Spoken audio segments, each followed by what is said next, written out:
Aku pikir rumah tanggaku masih bisa diselamatkan meski retaknya sudah begitu jelas. Tapi siang itu, di hadapan kedua orang tuaku yang datang jauh-jauh dari kampung, dia justru berdiri tegak dan mengucapkan kata cerai tanpa ragu. Lidahku keluh, hatiku runtuh, dan dunia seakan berhenti berputar. Apa salahku sampai dia tega menghancurkan semuanya tepat di depan keluargaku sendiri? Askat. Malam itu, langit Jakarta basah oleh gerimis. Jalanan padat seperti biasa, alasannya selalu sama. Arisan, rapat komunitas, reuni, hingga pelatihan bisnis online. Danu sempat senang karena istrinya tampak aktif, tidak lagi hanya di rumah menonton sinetron atau merawat tanaman. Tapi di balik semua itu, ada yang mengusik. Tetapi Danu memilih pulang lebih awal dari biasanya. Seringkali memegang ponsel sambil tertawa kecil, lalu buru-buru menyembunyikannya saat Danu datang. Ia tak lagi menyentuh tangan Danu saat mereka duduk berdua. Bahkan masakannya, yang dulu jati wujud cintanya, kini digantikan oleh makanan pesan antar. Danu berseru pelan, meletakkan tas kerja di dekat rak sepatu. Hari Jumat seharusnya menjadi malam keluarga, malam di mana ia dan Lestari duduk bersama di meja makan, bertukar cerita ringan tentang pekerjaan, rencana akhir pekan, atau sesekali mengingat masa lalu yang penuh perjuangan. Namun beberapa bulan terakhir, tradisi itu perlahan memudar. Lestari sering tidak ada di rumah. Lestari berubah. Rumah itu tak lagi terasa hangat. Saat Danu membuka pintu malam itu, ia terkejut karena lampu ruang tamu mati, hanya cahaya redup dari tangga yang menyala. Sunyi. Biasanya, Lestari masih duduk menonton acara gosip, atau setidaknya menyapu lantai sambil menyetel lagu lama kesukaannya. Tar, aku pulang. Matanya menatap lurus, mulutnya terbuka, tapi tak ada kata keluar. Tapi semakin ia naik, semakin ia mendengar suara samar dari arah kamar. Pria itu langsung meloncat dari ranjang, buru-buru menarik celananya sambil gemetar. Tapi bagi Danu, semuanya sudah kabur. Suara hujan seakan menghilang. Ia hanya menutup pintu perlahan, berjalan turun seperti orang linglung, lalu keluar rumah. Hujan menerpa wajahnya, tapi ia tak peduli. Kemejanya basah, celananya berat oleh air, tapi yang terberat adalah dadanya yang sesak oleh pengkhianatan. Yang tertinggal hanya suara berdengung keras di telinganya. Tak ada jawaban. Ia menaiki tangga pelan, langkah kakinya menyatu dengan bunyi hujan di atap. Suara berat, seperti helaan napas tertahan. Disusul suara lirih. Jangan keras-keras, nanti dia pulang. Jantung Danu berdetak lebih cepat. Ia berhenti di depan kamar. Jadi aku yang salah karena terlalu banyak kerja, karena cari uang buat hidup kita. Seperti menatap peruntuhan rumah tangga yang selama ini ia banggakan. Tangannya sempat ragu di gagang pintu. Aku cuma minta satu hal, Tar, jangan pernah bilang ini ke Raka. Dia nggak pantas tahu ibunya tidur dengan temannya sendiri. Dan kamu memilih tidur dengan teman anak kita sendiri. Melihat foto keluarga saat liburan di puncak, ulang tahun Raka saat usia 18, dan terakhir, foto mereka bertiga saat kelulusan. Tapi sekarang Danu tahu, senyum itu tak seutuh yang ia kira. Ia mendekatkan telinganya dan mendengar suara yang tak pernah ia bayangkan akan keluar dari mulut wanita yang telah menemaninya lebih dari 20 tahun. Aku nggak tahu kenapa. Aku kesepian. Aku nggak pernah niat jatuh cinta sama dia. Tapi dia perhatian. Dia dengerin aku. Dia bikin aku merasa muda lagi. Mas selalu sibuk. Rokok menyala di jari. Tapi tak pernah ia hisap. Rumah ini sepi. Dan aku lemah. Desahan. Bisikan. Lalu, suara ranjang yang berderit perlahan. Danu membuka pintu perlahan. Dan dunia seakan berhenti berputar. Di atas ranjangnya sendiri, ranjang tempat ia dan Lestari dulu menimang bayi mereka, terhampar tubuh istrinya. Bersama seorang pria muda, tanpa busana. Tubuh Danu kaku. Lestari menjerit panik. Dan wajah pria itu. Ya Tuhan, dia kenal pria itu. Itu, teman anaknya. Danu tak berkata apa-apa. Ia duduk di kursi taman kecil depan rumah. Lampu taman berpendar lembut. Ia menatap langit tanpa kata. Begini ya rasanya, dikhianati oleh orang yang paling kita percaya. Keesokan paginya, Lestari tak langsung bicara. Ia hanya menyiapkan sarapan seperti biasa roti bakar dan kopi. Tapi Danu tak menyentuhnya. Ia hanya menatap piring itu kosong. Mas, maaf. Suara Lestari lirih. Danu mengangkat wajahnya. Kamu mau jelaskan? Lestari menggigit bibirnya. Lemah, Danu mengerutkan kening. Lestari menangis. Danu berdiri. Bukan gitu maksudku. Terserah. Lestari tertunduk. Dan hari itu, Danu pergi ke kantor tanpa membawa apa-apa, selain hati yang remuk. Malamnya, ia duduk sendiri di beranda. Ia membuka galeri ponselnya, wajah Lestari tersenyum. Dan sejak malam itu, Danu menyusun rencana. Bukan untuk sekadar marah, bukan untuk teriak dan mengusir, tapi untuk membalas dengan cara yang tak akan pernah dilupakan oleh siapapun yang menyaksikannya. 3 hari berlalu sejak Danu memergoki pengkhianatan itu. Sejak malam hujan yang mengubah segalanya, rumah itu terasa lebih dingin dari sebelumnya. Lestari masih menjalankan perannya sebagai istri, membuat sarapan, mencuci baju, dan merapikan rumah. Kata Lestari saat Danu sedang menyiapkan dokumen di ruang kerja. Tapi tak satu pun dari itu mampu menutupi kenyataan bahwa ia telah menghancurkan kepercayaan suaminya sendiri. Bahkan di meja makan, mereka nyaris tak bertukar kata. Dan Raka, putra mereka, belum tahu apa-apa. Mas, Raka pulang besok. Dia bilang mau stay di rumah seminggu. Mahasiswa semester akhir itu masih terlihat polos meski tubuhnya sudah tegap. Ia langsung memeluk ayahnya erat saat tiba di rumah. Danu hanya mengangguk, tanpa menoleh. Bagus, aku juga kangen dia. Lestari tampak ingin bicara lebih banyak, tapi Danu tak memberi celah. Komunikasi di antara mereka kini hanya sebatas formalitas. Dan lebih dari itu, anak ini belum tahu bahwa ibunya sendiri telah mengkhianati semua yang mereka perjuangkan. Di tengah hiruk-pikuk obrolan dan kepulan asap sate, Raka membuka percakapan. Keesokan harinya, Raka benar-benar pulang. "Pak, gimana kabarnya? Lama banget gak pulang." Danu menepuk punggung anaknya. "Sehat. Nah, Papa senang kamu pulang."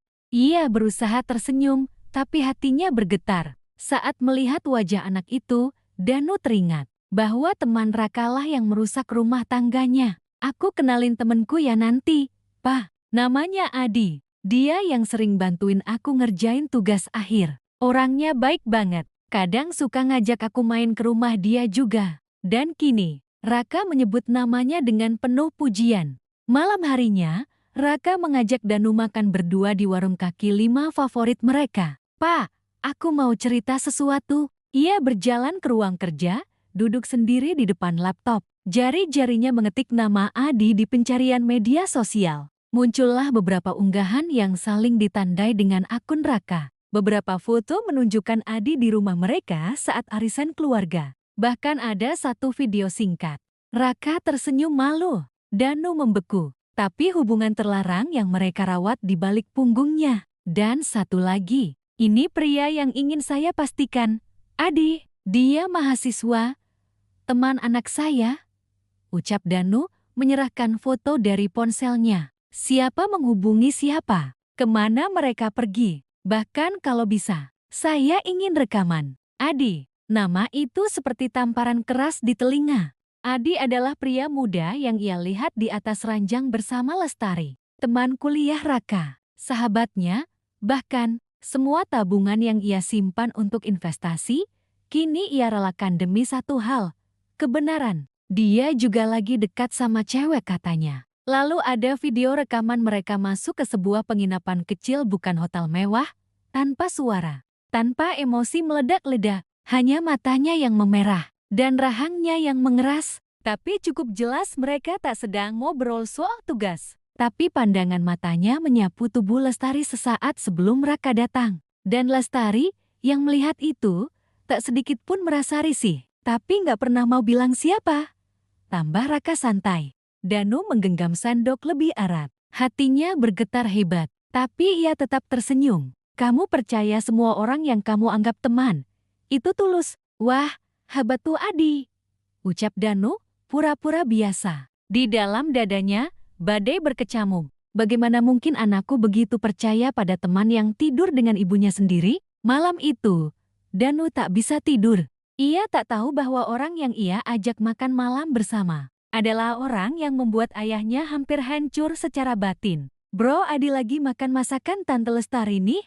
Auto Jati anak kesayangan. Danu memutar ulang video itu berkali-kali, wajahnya dingin. Ia sadar, hubungan itu sudah lama, bukan satu malam, bukan sekali kesalahan. Dan malam itu, Danu memutuskan satu hal. Ia akan menyelidiki semua. Diam-diam, tanpa ribut, tapi dengan tuntas. Esok harinya, Danu pergi lebih pagi dari biasanya. Ia menyewa jasa detektif swasta. Meskipun mahal, ia tak peduli. Bantu saya cari tahu aktivitas istri saya. Nama? Lestari. Ini foto dia. Petugas itu hanya mengangguk, mencatat, lalu bertanya, Bapak butuh laporan seberapa detail? Sejelas mungkin. Sementara itu, di rumah, Raka dan Adi berkumpul di ruang tamu. Ibu masak sop buntut kesukaan kamu, Di, seru Lestari, terdengar gembira. Adi hanya tertawa kecil. Raka tampak polos. 3 hari kemudian, Danu menerima email dari detektif. Lampiran pertama adalah foto Lestari dan Adi di kafe pinggir kota, duduk berdua tanpa canggung. Danu menonton semuanya. Malam itu, ia pulang membawa semua bukti. Tapi bukannya langsung menyerang Lestari dan Adi, Danu memilih duduk bersama Raka di teras rumah. Raka, Papa mau tanya. Raka menoleh. Tentu aja, Pa. Kenapa nanya gitu? Kalau ternyata ada temanmu yang menghancurkan hidup Papa, kamu masih anggap dia teman? Raka tertawa kecil. Papa ini kayak di sinetron aja. Tapi tawa itu perlahan hilang ketika Danu membuka ponselnya dan menunjukkan satu foto. Foto Adi dan Lestari berciuman di dalam mobil. Raka menatap layar itu, lalu wajahnya pucat, bibirnya bergetar. Nggak mungkin. Ini, Ibu. Danu mengangguk pelan. Ya, itu ibumu. Dan itu, sahabatmu.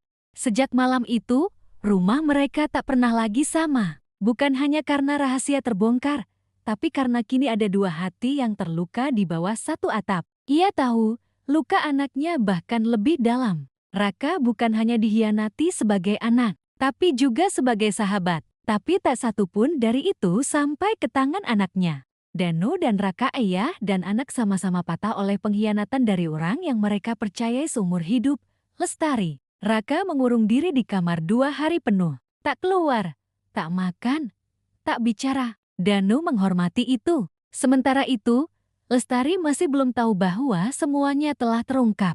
Raka berdiri di ambang pintu, matanya sembab, rambut aut-autan, dan wajahnya kosong. Danu tak pernah melihat anaknya seperti itu sebelumnya. Ia tetap menyapu halaman, memasak, bahkan memesan buah kesukaan Raka dari pasar online. Ia tahu ini akan terjadi, tapi mendengar langsung dari mulut Raka tetap saja menghantam. Senin pagi, Danu mengetuk pintu kamar Raka. Rak, buka, Pa mau bicara. Tak ada jawaban. Gimana bisa aku tinggal di rumah? Tempat ibu ngelakuin itu semua. Setelah 3 menit menunggu dalam hening, pintu akhirnya terbuka perlahan. Lestari datang dengan ekspresi bingung, mengira akan diajak bicara soal keluarga. Tapi detik ia melihat Raka juga duduk di sana diam, menunduk, tak berkata apapun wajahnya langsung berubah pucat. Aku gak kuat, Pa, bisiknya. Aku pengen pergi dari sini. Danu menahan napas. Kamu gak perlu pergi. Biarkan Papa yang ngurus semuanya. Kamu tetap di sini. Atau kita berdiri di atasnya. Ini rumah kamu juga?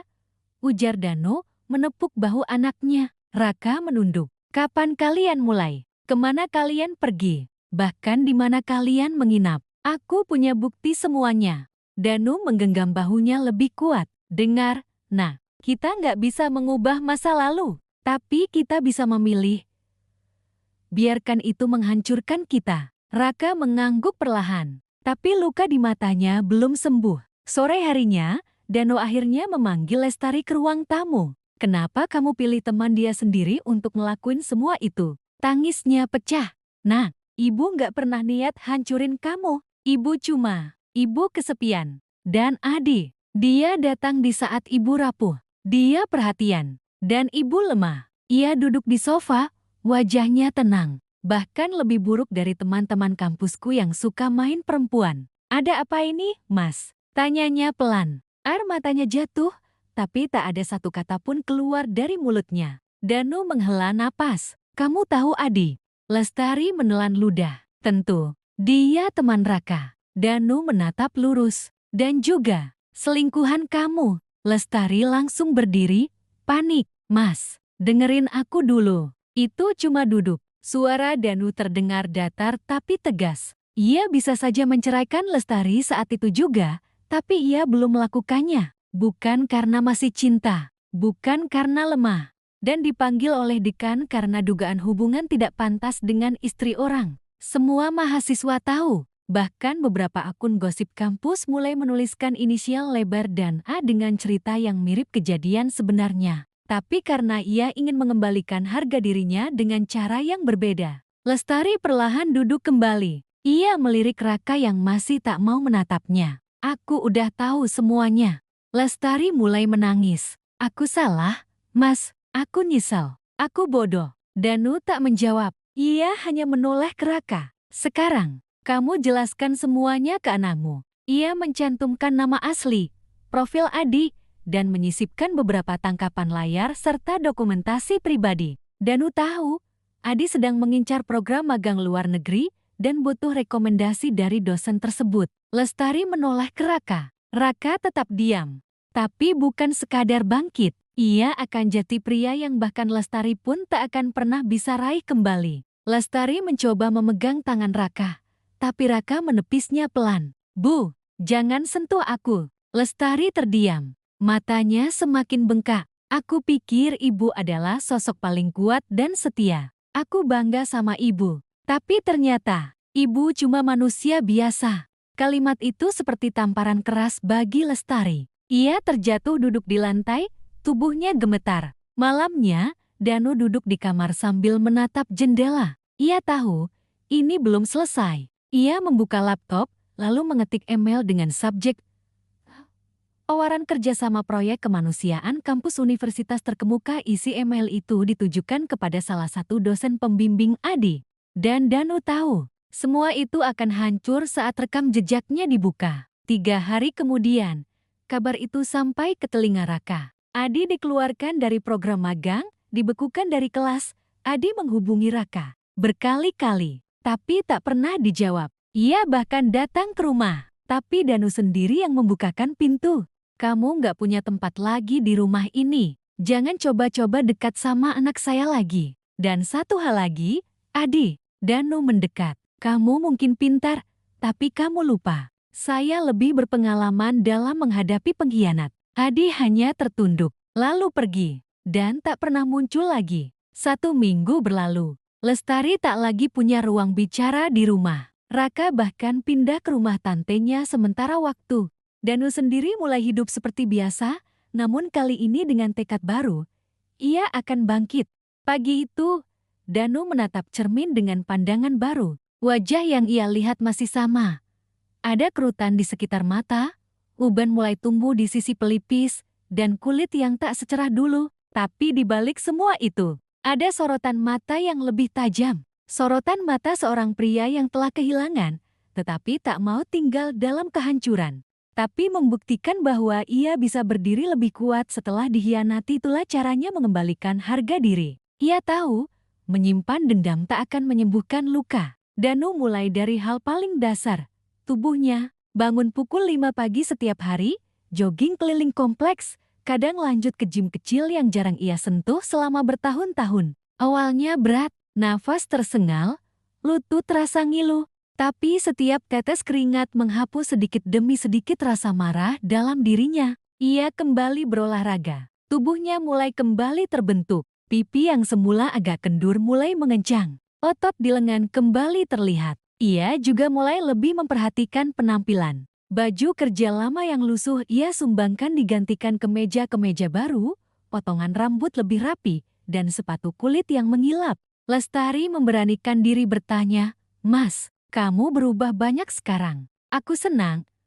Tapi Danu tak lagi peduli. Ia telah melepaskan cinta dan menggantinya dengan kebanggaan pada dirinya sendiri. Tapi, Apakah kamu masih punya sedikit ruang untuk aku di hidup kamu? Perubahan tidak hanya terjadi secara fisik. Danu juga menata ulang finansial dan bisnisnya. Menutup akses Lestari dari tabungan masa depan yang dulu mereka buat bersama. Mengalihkan aset tanah atas nama tunggalnya. Ia memanggil notaris dan akuntan.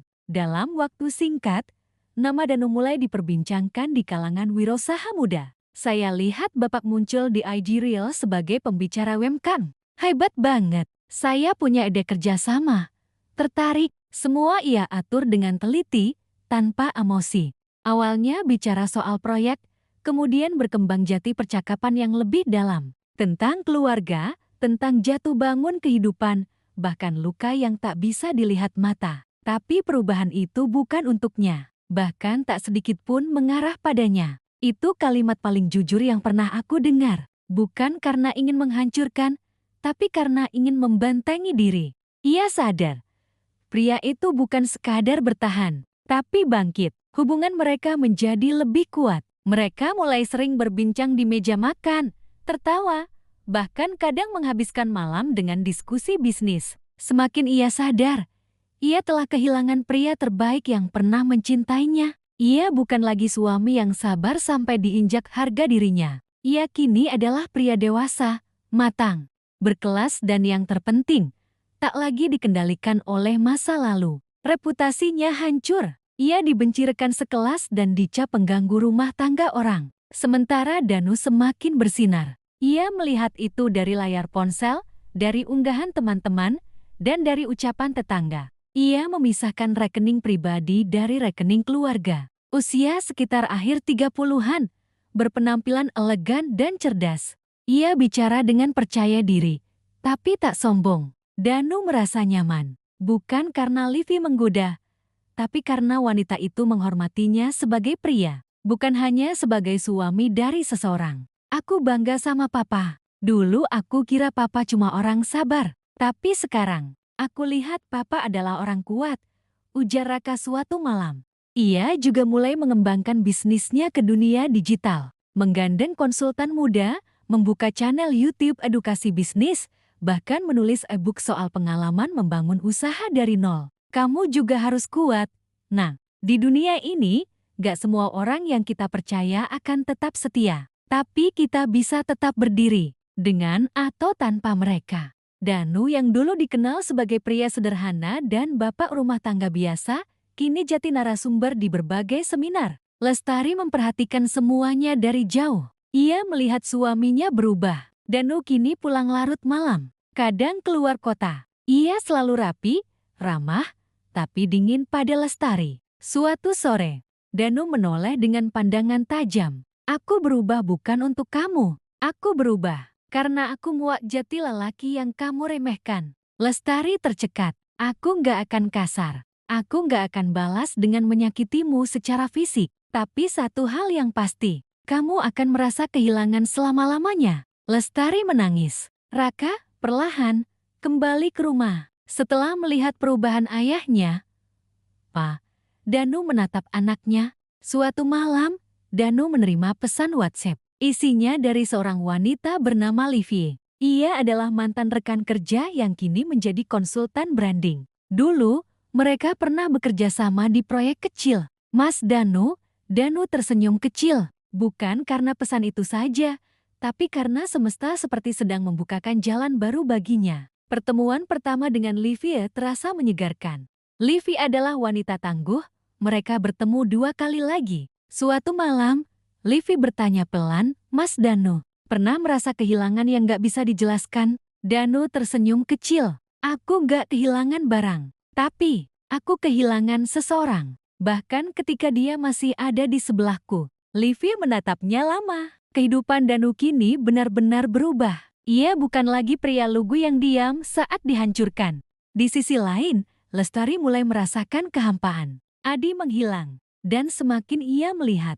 Hari-hari berlalu seperti bayangan kelabu bagi Lestari. Rumah yang dulu penuh dengan obrolan hangat dan tawa keluarga, dengan tatapan yang tidak bisa ia kenali lagi. Ia selalu tampil rapi, bicara seperlunya, dan tak pernah lagi menyebut Lestari dengan nada lembut. Kini hanya menyisakan gemuruh sepi yang memantul di dinding ruang makan. Raka masih tinggal di rumah, tapi interaksinya dengan sang ibu nyaris tak ada. Bahkan ketika Lestari menyapa, Raka hanya menjawab seadanya, sedangkan Dano, pria itu berubah menjadi pribadi yang sulit dijangkau. Tangannya menggenggam bantal kecil, menandakan kegugupan yang tak bisa ia sembunyikan. Suatu sore, saat Danu baru pulang dari kantor, Lestari memberanikan diri untuk berdiri di ambang pintu kamar suaminya. Ia menatap Lestari beberapa detik sebelum akhirnya membuka pintu lebih lebar, memberi syarat masuk. "Mas, boleh aku bicara sebentar?" Tanyanya lirih. Dan aku tahu, mungkin tidak akan pernah ada maaf untuk yang sudah aku lakukan. Tapi, aku cuma ingin tahu satu hal. Danu menoleh. Danu tidak langsung menjawab. Ia menatap wajah Lestari dalam-dalam. Wajah wanita yang dulu ia perjuangkan dengan sepenuh tenaga. Yang ia nikahi dengan cinta, yang ia dampingi saat melahirkan anak mereka. Yang ia peluk saat dunia terasa berat. Lestari duduk pelan di ujung ranjang. "Aku tahu aku salah besar, Mas." Lalu berkata dengan suara dingin, "Itu bukan karena aku menghukummu, tapi karena kamu memilih jalan itu sendiri. Kamu punya segalanya, tapi kamu cari yang lain. Dan sekarang kamu kehilangan segalanya. Adik kabur, keluarganya menyalahkan aku, teman-temanku menjauh, bahkan Raka, anak kita sendiri, gak mau lagi memanggil aku ibu dengan tatapan yang sama. Aku benar-benar sendiri." Danu duduk di kursi dekat meja rias. "Apa itu?" Lestari menatapnya, mata berkaca-kaca. "Tapi karena pengkhianatanmu membunuh semuanya. Apakah di dalam hati Mas masih ada sedikit rasa untuk aku?" Pertanyaan itu menggantung di udara. Tapi semua itu berubah. Yang ia lihat sekarang hanyalah seseorang yang tega menusuk dari belakang saat ia sibuk membentengi rumah mereka. "Kalau kamu berharap aku jawab ya, kamu akan kecewa," ujar Danu pelan. "Rasa itu sudah mati, bukan karena waktu." Lestari menggigit bibir. Air matanya jatuh satu-satu, membasahi pipi. "Aku tahu, Mas, tapi lihat aku sekarang. Aku nggak punya siapa-siapa." Danu menatap lantai. Sore itu, hujan turun deras. Petir sesekali menggelegar, menyapu langit Jakarta yang kelabu. Di dalam rumah, suasana tak kalah mencekam. Ada badai yang lebih dahsyat dari hujan, di luar badai yang meledak dari hati yang dikhianati dan dari penyesalan yang terlambat. Tapi pikirannya tak lagi tenang sejak pagi tadi. Danu duduk di ruang kerja, mengetik proposal kerjasama yang akan ia presentasikan esok pagi. Beberapa berkas berserakan di meja. Layar laptop menyala terang. Lestari datang ke kantornya. Bukan sekadar menunggu tapi mendobrak batas. Bahkan menyusup ke ruang meeting, membuat semua mata tertuju pada mereka. Ia membawa bunga, berdandan seperti saat mereka pertama kali kencan.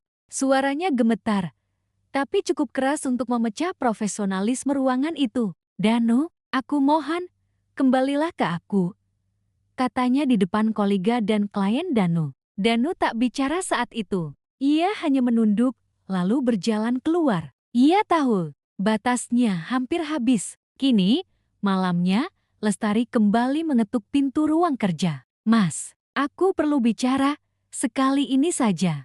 Danu menutup laptopnya pelan. "Kalau soal tadi pagi, tidak perlu dijelaskan. Aku tahu kamu sedang panik." Lestari masuk dan berdiri di depan meja. Tangannya mengepal, matanya merah, tapi kali ini bukan karena tangis, melainkan karena kemarahan yang tumbuh dari keputusasaan. Suaranya tetap tenang. "Aku gak pernah bilang kamu sampah, Tar. Tapi kamu sendiri yang buang dirimu dari kehidupanku waktu kamu bawa pria lain ke rumah kita. Kenapa kamu begini ke aku?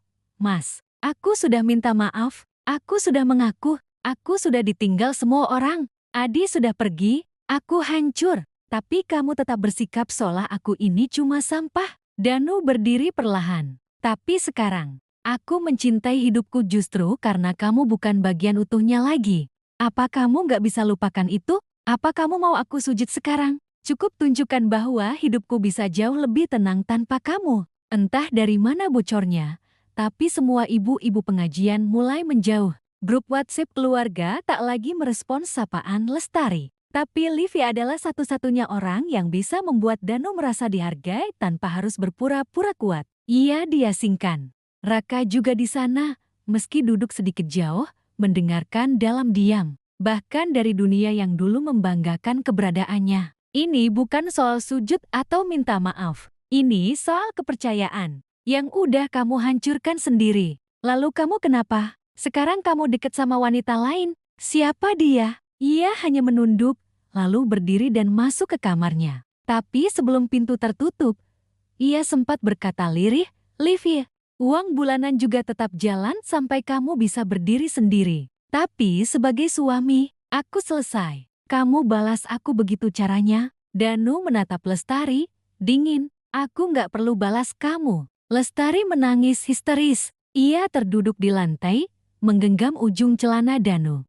Ia berada di luar kota, mempersiapkan peluncuran proyek barunya. Di hotel tempat ia menginap, ia berdiri di balkon kamar, memandangi langit malam yang bersih. "Aku nyesal, Mas. Aku nggak tahu harus gimana. Aku cuma pengen kita balik lagi kayak dulu." Danu menarik kakinya pelan, lalu berlutut sejajar dengannya. "Dulu, aku cinta kamu seperti aku mencintai hidupku sendiri." Beberapa hari berlalu. Kabar soal Lestari yang berselingkuh sudah mulai menyebar ke lingkungan sosial mereka. Sementara itu, Livi dan Danu semakin dekat. Hubungan mereka masih profesional. Suatu malam, Danu memutuskan bicara serius dengan Lestari. Ia memanggilnya ke ruang tamu. Danu membuka map coklat dari meja. Isinya dokumen. "Ini surat perceraian." Lestari langsung pucat. Tangannya bergetar. "Mas, semua sudah aku siapkan. Kamu tetap dapat rumah ini. Aku pindah ke apartemen." Lestari meneteskan air mata tanpa suara. Wajahnya seperti mayat hidup. Ia tahu inilah akhir dari semuanya. Raka tak bicara. "Bu, jangan salahkan siapa-siapa. Yang ibu tanam, itulah yang sekarang kita panen." Lestari menandatangani surat itu seminggu kemudian. Danu tidak hadir. Ia menghirup udara dalam-dalam. Untuk pertama kalinya dalam hidup, ia merasa benar-benar bebas. Hari itu, langit Jakarta cerah, tapi hati Lestari terasa lebih mendung dari sebelumnya. Rumah yang dulu menjadi simbol kehangatan dan keluarga, kini terasa seperti kotak sunyi tempat dirinya terkurung bersama penyesalan. Apartemen baru yang ia tempati bahkan tidak Lestari ketahui lokasinya. Raka, sudah sebulan lebih tak pulang. Anak yang dulu ia peluk saat demam, kini tak pernah lagi menyapa, bahkan lewat pesan singkat sekalipun. Danu telah pindah, dan Lestari hidup dalam bayangan, mencoba kembali ke rutinitas, menyapa tetangga, bahkan kembali ikut arisan bulanan. Meski ia tahu mereka tidak pindah tempat karena alasan teknis, tapi karena tak ingin dirinya duduk satu lingkaran. Tapi semuanya berubah, disebut dalam nada sinis. Jadi contoh buruk dalam perbincangan warung. Ia kehilangan status, kehilangan respek, bahkan kehilangan tempatnya sebagai istri Pak Danu yang sukses. Danu menjadi simbol pria yang bangkit dari pengkhianatan di media sosial. Mereka menjauh. Ia mencoba bangkit. "Ibu Lestari, maaf ya, arisan bulan ini pindah ke rumah Bu Indah," ujar salah satu tetangga tanpa menatap mata. Saat pembawa acara bertanya soal rahasia kesuksesannya, Danu hanya menjawab, Lestari hanya mengangguk. Namanya kini dibisikkan pelan di antara ibu-ibu kompleks. Di sisi lain, hidup Danu semakin gemilang. Ia muncul di salah satu acara televisi lokal sebagai inspirasi UMKM yang bangkit dari kegagalan hidup. Banyak yang tak tahu bahwa kegagalan itu bukan karena bisnis melainkan rumah tangga. Ia terlihat tenang, bijak, berwibawa. Tapi kali ini, bukan karena Danu bahagia bersama orang lain. Saya belajar bahwa luka bukan alasan untuk berhenti. Lestari duduk di sudut tempat tidur, memeluk selimut yang dulu digunakan bersama Danu. Ia menatap lemari kosong yang pernah dipenuhi baju sang suami. Justru dari luka itulah kita bisa memilih untuk tumbuh lebih kuat atau tenggelam selamanya.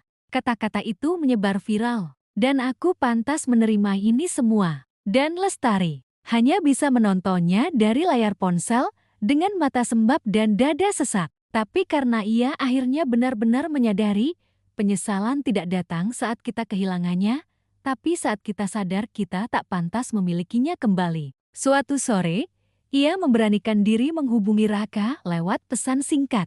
"Nak, Ibu rindu, apa kabar? Kapan kamu pulang?" Tak ada balasan. 2 hari kemudian, ia coba telepon. Nomor masih aktif, tapi tak dijawab. Lestari terduduk lemas di dapur. Tangannya menggenggam gelas teh yang sudah dingin dan hatinya jauh lebih dingin. Ia mulai bertanya pada dirinya sendiri apa yang sebenarnya ia cari saat dulu memilih jalan gelap itu, perhatian, kenyamanan, hasrat yang sementara. Kini, tak ada satupun yang tersisa. Hanya kehampaan dan rasa bersalah yang menumpuk setiap hari. Beberapa minggu kemudian, ia melihat Danu di sebuah video pendek. Pria itu sedang makan malam bersama Livie. Tidak ada sentuhan fisik, tidak ada kemesraan mencolok. Tapi sorot mata mereka berbicara. Lestari tahu, Livie memberi apa yang tidak lagi ia miliki.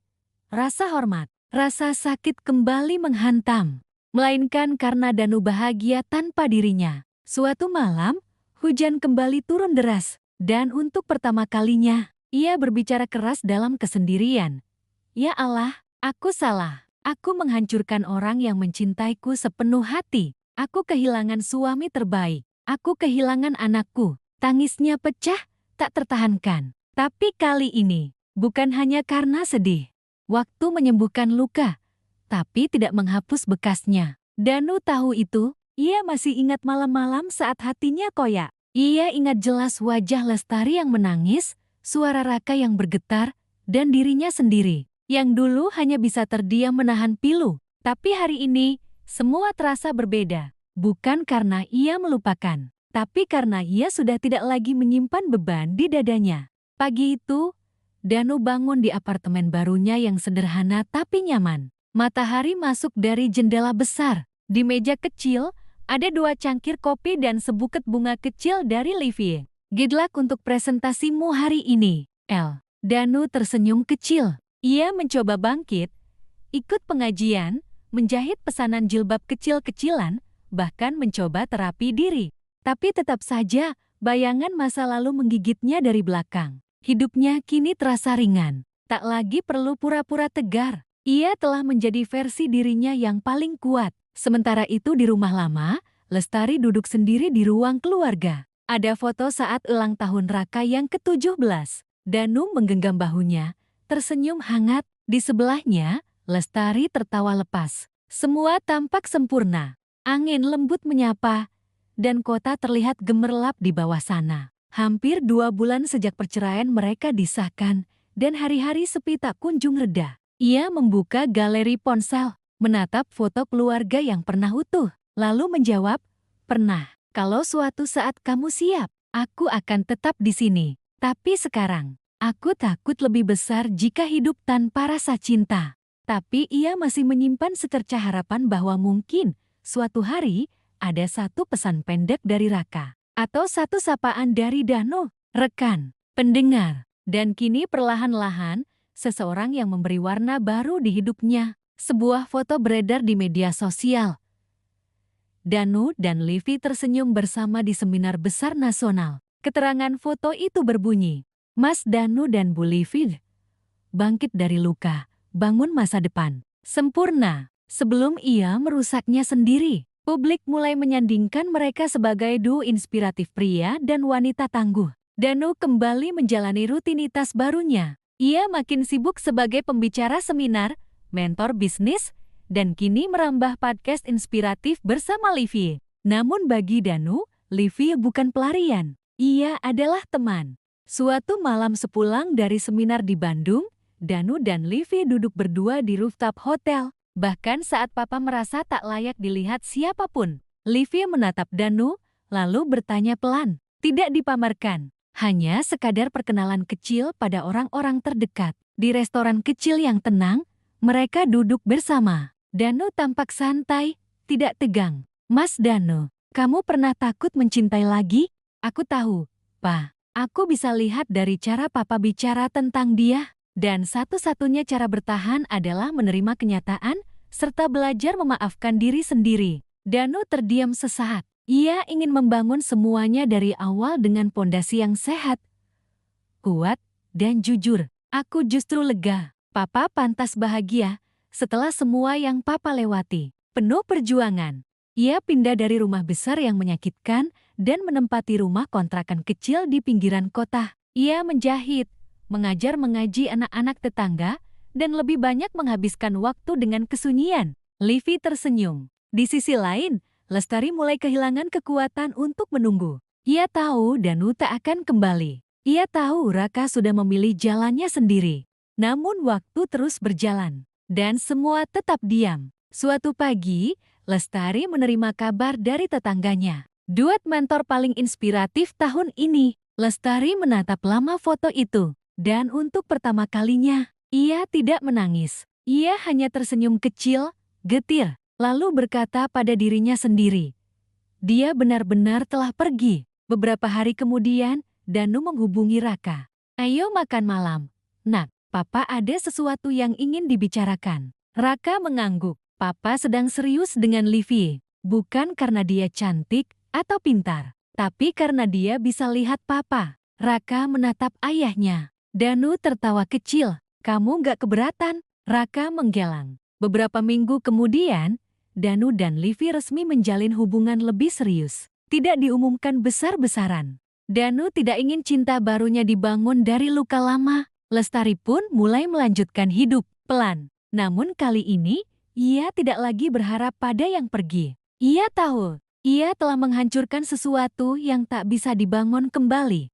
Di sebuah pagi yang damai, Danu duduk sendirian di beranda apartemennya. Secangkir kopi hangat berada di genggamannya. Angin sejuk berembus pelan, membawa aroma ketenangan yang telah lama ia cari. Tapi, surat, Danu membuka laptopnya, menatap layar kosong, lalu mulai mengetik. Bukan laporan bisnis, bukan proposal kerjasama, bukan untuk Lestari, bukan juga untuk Livi, tapi untuk dirinya sendiri. Kepada aku yang dulu, terima kasih sudah bertahan, bahkan saat dunia terasa sepi. Terima kasih sudah tidak menyerah, saat rasa hancur hampir membuatmu mati. Aku tahu, kamu pernah mencintai dengan sangat dalam, dan dikhianati dengan sangat kejam. Tapi aku bangga, karena kamu tidak membalas dengan luka, melainkan dengan kebangkitan.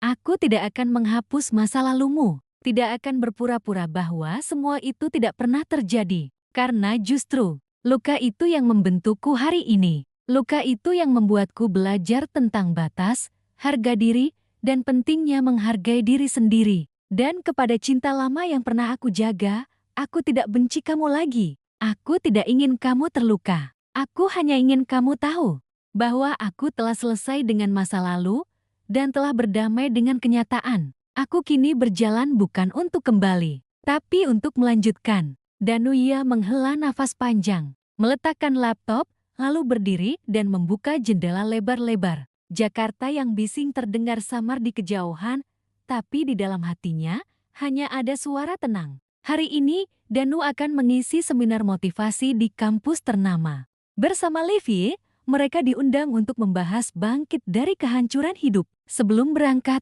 Livi muncul dari balik pintu, tersenyum. Sudah siap, Mas? Danu mengangguk. Lebih dari siap. Mereka berangkat bersama. Sepanjang jalan, Danu tidak banyak bicara. Ia menikmati kebersamaan, kehadiran yang tenang, dan kenyamanan tanpa drama.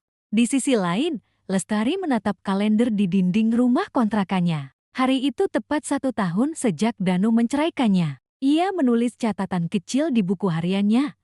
Lestari mengajar anak-anak membaca Iqra setiap akhir pekan. Hari ini aku tidak lagi menyesali kepergian Danu, tapi ia berjalan pelan dalam kesadaran yang jujur akan kesalahannya. Karena sesungguhnya, yang aku tangisi selama ini bukan kehilangan dia, tapi kehilangan diriku sendiri yang pernah dia perjuangkan. Ia berdiri, lalu membuka pintu rumah kecil itu. Di luar, beberapa ibu sudah menunggu. Hari ini ada kelas menjahit dan pengajian. Ia belum sepenuhnya sembuh. Malamnya, Raka mengirim pesan singkat kepada ibunya. Saat Danu memasangkan cincin di jari Livi, semua orang bersorak pelan. Bu, kalau ibu butuh apa-apa, kabari ya. Aku belum bisa pulang sering-sering, tapi ibu tetap ibuku. Lestari menangis membaca itu. Tapi kali ini bukan karena kehilangan. melainkan karena ada secercah pengampunan kecil yang mulai tumbuh. Tahun berganti. Danu dan Livi resmi bertunangan, bukan pernikahan mewah. Tidak disiarkan, hanya pesta kecil di taman komunitas dengan tamu terbatas. Raka berdiri di samping ayahnya. Tidak ada Lestari di sana, tapi jauh dari kejauhan, ia melihat foto-foto itu lewat unggahan teman lama. Dan saat ia melihat senyum Danu yang hangat, ia tersenyum sendiri sambil berbisik. Akhirnya, kamu menemukan damai yang selama ini kamu cari. Terima kasih, karena pernah mencintaiku dengan sepenuh hati. Cerita ini tidak diakhiri dengan dendam, tidak pula dengan penyesalan yang terus membekas, tapi dengan keberanian untuk melepaskan dan memilih bahagia tanpa harus menyakiti. Karena kadang, kemenangan terbesar bukan saat kita membalas sakit hati, tapi saat kita tetap memilih berjalan dengan kepala tegak tanpa membawa beban dari masa lalu.